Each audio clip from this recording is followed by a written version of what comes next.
Hi guys ఈరోజు వీడియోలో మనం ప్రపంచంలోనే అతిపెద్ద గొర్రెల గురించి ఈరోజు వీడియోలో తెలుసుకునే ముందు కొత్త వారు మన ఛానల్ చూసినట్లయితే తప్పకుండా ఛానల్ సబ్స్క్రైబ్ అయితే చేసుకోండి. ఇక దీని గురించి కొన్ని ప్రత్యేకతలు కూడా ఉన్నాయి. అసలు మీకు తెలియని విషయాలు కూడా ఉన్నాయి. అసలు గొర్రెలు మనుషుల మీద దాడి చేస్తాయి, అసలు చేస్తే ఎందుకు చేస్తాయి, ఈ విషయాలన్నీ అయితే తెలుసుకుంటాం. సో ఇప్పుడు ప్రపంచంలోనే అతిపెద్ద గొర్రెల, దీని పేరు వచ్చేసి సిల్వర్ బ్యాక్ గొర్రెల. సో ఇది ముఖ్యంగా మౌంటైన్ గొర్రెల్లా లేదా ఈస్టర్న్ లోల్యాండ్ గొర్రెల్లా అని కూడా పిలుస్తారు. సో ఇవే అత్యంత భారీ గొర్రెలు. సో ఈ లాస్ట్కి అంతరించిపోతున్నాయి అనుకోండి. ఈ ఇప్పుడున్న ప్రజెంట్ జనరేషన్లో అత్యంత భారీ గొర్రెలు అంటే ఇవన్నీ చెప్పొచ్చు. సో వీటికి అసలు పేరు ఎలా వచ్చిందంటే మెన్ఫ్రెడ్. సో ప్రపంచంలోనే అత్యంత భారీగా నమోదైన గొర్రెలుగా కూడా ఉన్నాయి. ఎత్తు వచ్చేసి 5.5 నుంచి 6 ఫీట్ అయితే ఉంటాయి. సో దాదాపు ఇట్లా బరువు వచ్చి 200 నుంచి 270 కేజీల వరకు ఉంటుంది. సో ఇట్లా ఆవాస స్థలం ఎక్కడంటే ముఖ్యంగా ఆఫ్రికా, ఇక రువాండా, ఉగాండా, కాంగో దేశాల్లో అయితే ఉంటాయి. వీటి ముఖ్యమైన ఆహారం వచ్చేసి మొక్కలు, ఆకులు, పండ్లు, కొమ్మలు ఇలాంటివి అయితే తింటూ ఉంటాయి. సో ప్రపంచంలోనే రికార్డు ఇవి అతిపెద్ద గొర్రెలుగా గారుగుంట మగ గొర్రెలు దాదాపు 270 కిలోలు అయితే ఉంటాయి. అంటే 600 ఎల్బిఎస్ అయితే ఉంటాయి బరువుతో. ఇవి 20వ శతాబ్దంలో అయితే బాగా పాపులర్ అయ్యాయి. సో ఇంకా ఎందుకంత స్పెషల్ అంటే గొర్రెలలో ప్రపంచంలోనే అతిపెద్ద వానర జాతికి చెందినవని చెప్పొచ్చు. అయితే సిల్వర్ బ్యాక్ గొర్రెలలో అయితే ఎందుకు ప్రత్యేకమైన అనే దానిపై కొన్ని ముఖ్యమైన విషయాలు కూడా ఉన్నాయి. సో వీటికి కొన్ని ప్రత్యేకతలు కూడా ఉన్నాయి. ఇవి భౌతిక పరిమాణం నుంచి బలమైన శరీర నిర్మాణం వరకు ఇవి అత్యంత భారీ అండ్ చాలా బలవంతంగా అయితే అంటే బలవంతంగా అంటే శక్తివంతంగా ఉంటాయి ఈ వానరాలు. కొన్ని గొర్రెలు అయితే దాదాపు 270 కిలోల వరకు బరువు పెరుగుతాయంట. సో మగ గొర్రెలు వెనక భాగంలో రజత అంటే సిల్వర్ రంగు రోమాలు ఉండటంతో వాటిని సిల్వర్ బ్యాక్ గొర్రెలాలు అయితే అని పిలుస్తారు. దీనికి పేరు ఎలా వచ్చిందంటే దీని బ్యాక్ సైడ్ వెంట్రుకలు అవన్నీ ఉంటాయి కదా. సో ఈ రోమాలకి ఉండే ఎంటుకలు అవన్నీ వచ్చేసి సిల్వర్ రంగులో ఉంటాయి, అంటే మీకు వెండి ఈ రంగులు అయితే ఉంటాయి. దానికి ఈ పేరు అయితే ఇచ్చారు, అందుకే సిల్వర్ బ్యాక్ గొర్రెలాలు అయితే వీటిని పిలుస్తారు. సో వీటికి ఫ్యామిలీ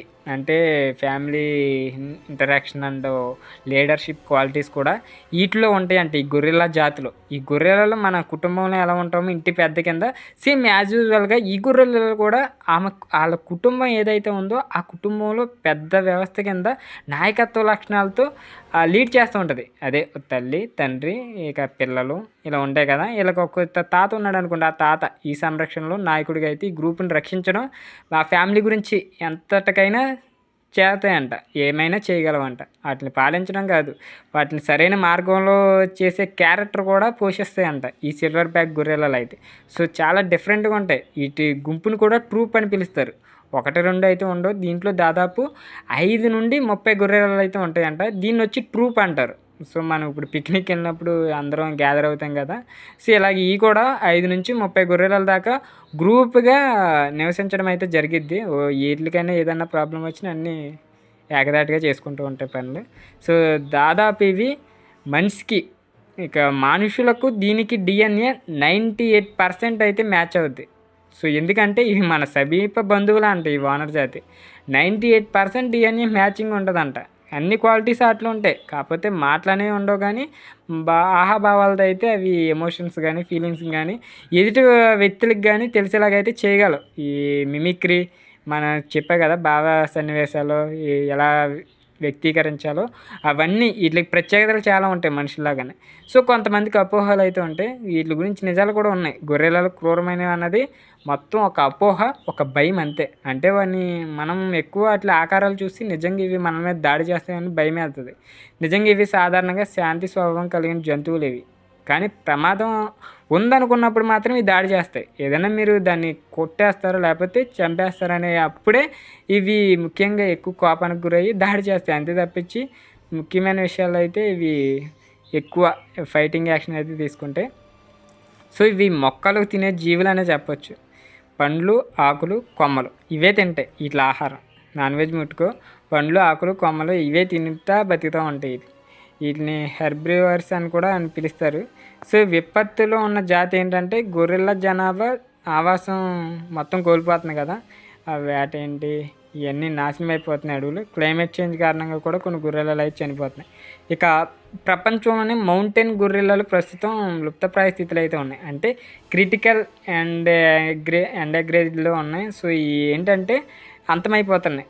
ఇక పతక స్థాయి అయితే చేరిపోయినాయి, ఇంకా కిందకి వెళ్ళిపోతున్నాయి. సో వీటి కూడా మరి ఏంటో రక్షణ చర్యల ద్వారా వీటి జనాభా కొద్దిగా పెరుగుతున్నప్పటికీ ఇంకా ప్రాణాపాయంలోనైతే ఉన్నాయంట. సో ఈ ఎక్కువ చరదయాసలు అయితే ఉంటాయి. గొరిల్లాలు చికాగోలో ఉన్న ఒక అథ్లెటిక్ కన్నా 10 రెట్లు బలంగా ఉంటాయంట.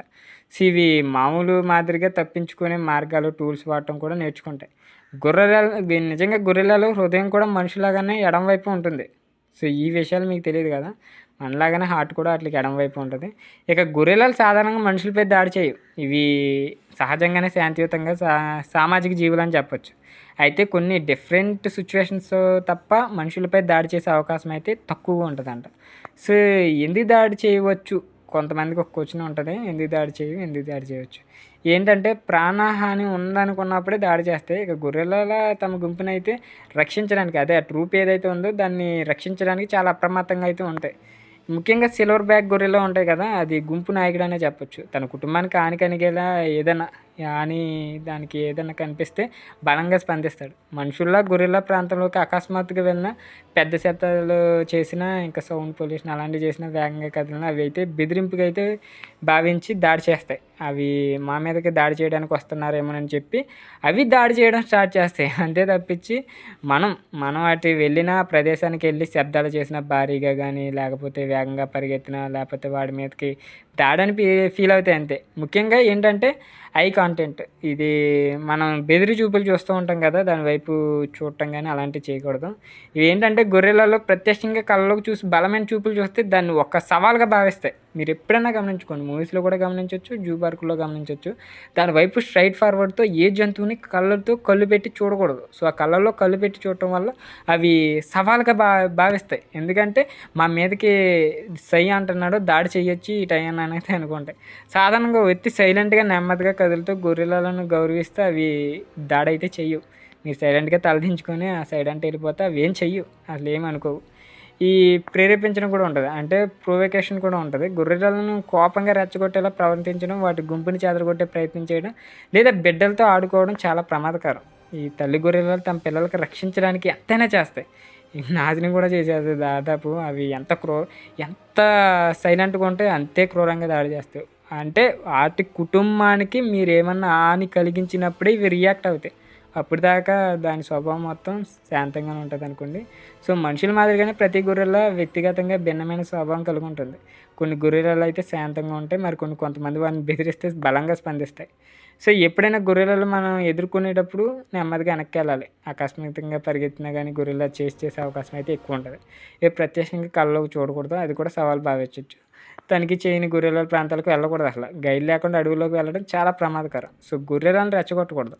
వాటిని మిమిక్రీ చేయడం, సడన్ మూవ్మెంట్స్ ఏవి చేయడం అలాంటివి అయితే వాటికి తీవ్రంగా మారవచ్చు. సో గొర్రెలలో క్రూరమైన జంతువులు అయితే కాదు, అదే అపోహ. గొర్రెలు సాధారణంగా శాంతిభావం గలవే. ఈ మనుషులను అజాగ్రత్తగా వేటాడు అసలు మాంసాహారులే కావు ఇవి.